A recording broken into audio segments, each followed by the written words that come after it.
Bonjour chers bâtisseurs d'Afrique et bienvenue une fois de plus dans cette magnifique vidéo. Pour ceux qui ne me connaissent pas encore, je suis William Fosso, je suis ingénieur en bâtiment, je suis également entrepreneur dans d'autres domaines. Mais sur cette chaîne, nous parlons essentiellement des génies civils et je vous souhaite la bienvenue sur Bresco Engineering Group. Aujourd'hui, je vais te donner les éléments qu'il faut pour pouvoir démarrer ton ouvrage de construction. Qu'est-ce qu'il te faut au préalable? Tu as besoin de quoi pour pouvoir démarrer un projet de construction? Qu'est-ce qu'il te faut? Qu'est-ce qu'il faut de façon essentielle? Parce que je ne vais pas te donner tout ce qu'il faut. Ça va être trop beaucoup.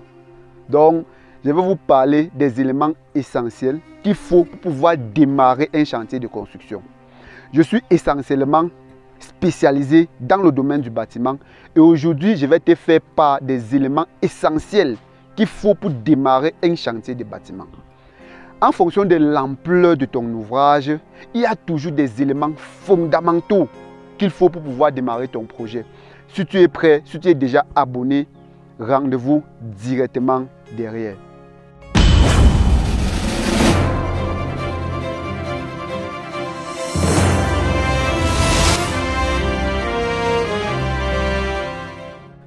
Chers bâtisseurs d'Afrique, bienvenue une fois de plus sur la première plateforme d'enseignement dans le domaine de la construction en Afrique. Si vous vous apprêtez à lancer un projet de construction, si vous ambitionnez lancer un projet de construction, si vous êtes étudiant dans le domaine du génie civil, dans le domaine de la construction, je vous invite vivement à suivre la vidéo jusqu'à la fin. Aujourd'hui, je vais vous parler des éléments fondamentaux qu'il faut pour pouvoir démarrer un chantier de construction. Principalement dans le domaine du bâtiment, je précise. Le premier élément qu'il faut, avant toute autre chose, c'est d'abord l'étude du terrain. Le premier élément, c'est l'étude du terrain. La plupart des gens vont penser que non, c'est le plan. Non, ce n'est pas le plan. On étudie le terrain avant de faire le plan. Ce n'est pas l'inverse. On ne fait pas le plan avant d'aller étudier le terrain. Si tu fais le plan, tu peux étudier le terrain, tu vois que ça ne correspond pas. Tu fais comment? On étudie le terrain avant d'aller concevoir les plans. La première étape qu'il faut, c'est étudier le terrain. Vous prenez un ingénieur spécialisé. Il s'en va étudier votre terrain. Il vous dit si le terrain est approprié par rapport à votre projet, si le terrain est approprié par rapport à votre ouvrage. Le deuxième élément fondamental, c'est la conception des plans. Le deuxième élément fondamental, c'est la conception des plans. Et quand je parle de la conception des plans ici, là, je ne parle pas de prendre un plan et de reproduire. Non, il y a la différence entre dessiner, tout simplement, et de concevoir. Concevoir, c'est créer. C'est créer en fonction du terrain qu'on a. Concevoir, c'est créer un modèle de plan en fonction du terrain qu'on a. Vous voyez un peu? Donc le deuxième élément qu'il faut, c'est concevoir les plans. Et lorsqu'on a fini la conception des plans, on dessine maintenant. Vous voyez un peu? On dessine les plans. Maintenant, en troisième position, l'élément le plus fondamental selon moi, c'est l'étude géotechnique du sol. L'étude géotechnique du sol. Là, c'est totalement différent de l'étude du terrain dont j'ai parlé précédemment. L'étude géotechnique du sol, ça te permet de connaître la nature du sol. Ça te permet de savoir à quelle profondeur on doit réaliser ta fondation. Ça te permet de savoir quel type de fondation on doit réaliser sur ton ouvrage. Est-ce que vous comprenez? Sinon, on sait ce qui va se passer après. Ça va descendre, les bâtiments vont descendre, ça va tomber, on va accuser tout le monde au village. Mais on connaît. Si vous voulez, n'étudiez pas le sol de vos fondations. On sait comment ça va finir après. Donc, l'autre élément fondamental, c'est l'étude du sol de votre fondation.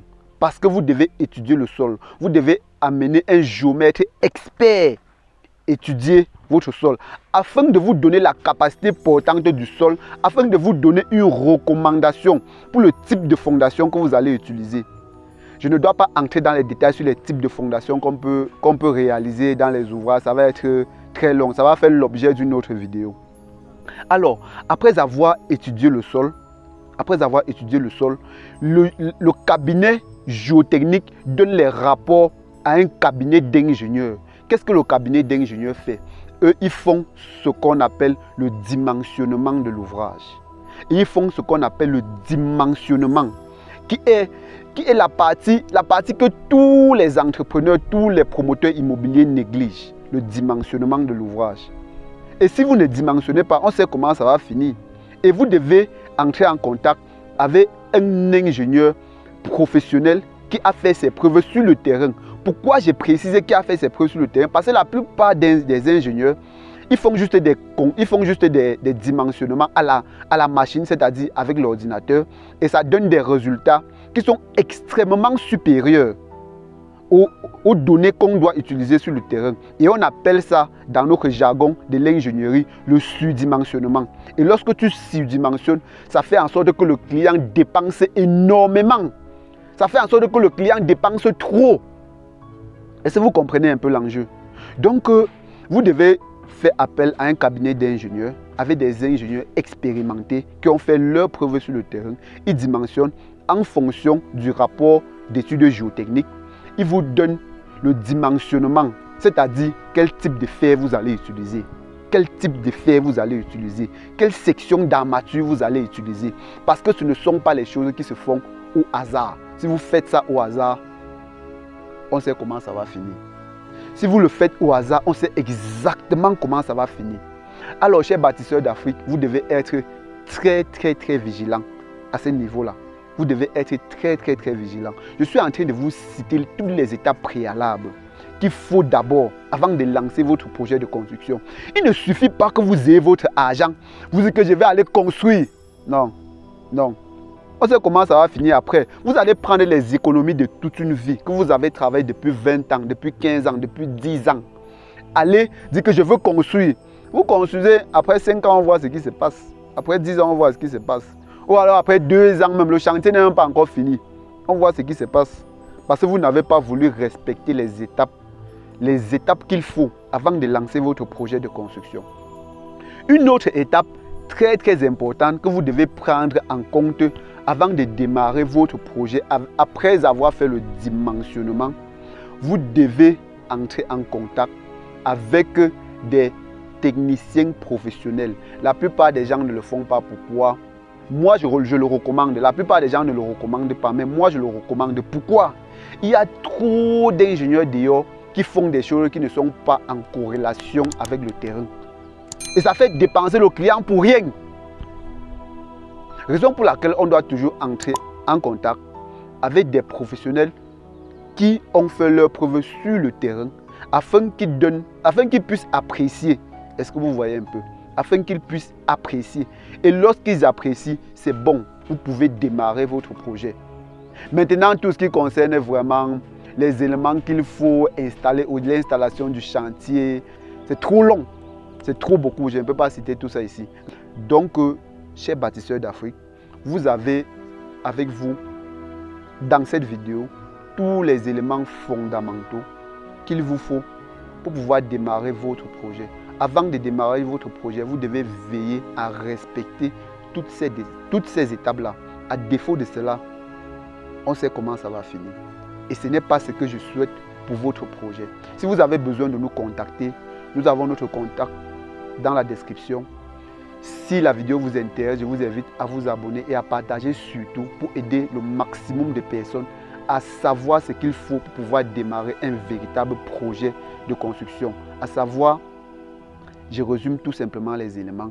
Vous devez faire l'étude du terrain. Après avoir fait l'étude du terrain, vous devez faire la conception des plans sur la base des études du terrain. Après avoir fait la conception des plans, vous devez faire ce qu'on appelle l'étude géotechnique du sol.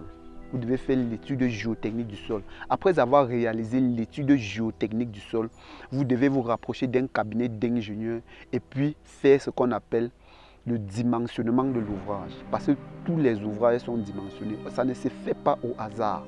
Et lorsque vous avez fait cela, après avoir après avoir fait le dimensionnement du bâtiment, vous vous rapprochez d'un professionnel expert du terrain. Il apprécie. Parce que je sais de quoi je parle. Il y a trop d'ingénieurs qui font du n'importe quoi. Alors, chers bâtisseurs d'Afrique, merci d'avoir regardé la vidéo jusqu'à la fin. Si elle vous a intéressé, abonnez-vous, partagez et rendez-vous dans une autre vidéo. Chers bâtisseurs d'Afrique, à votre succès.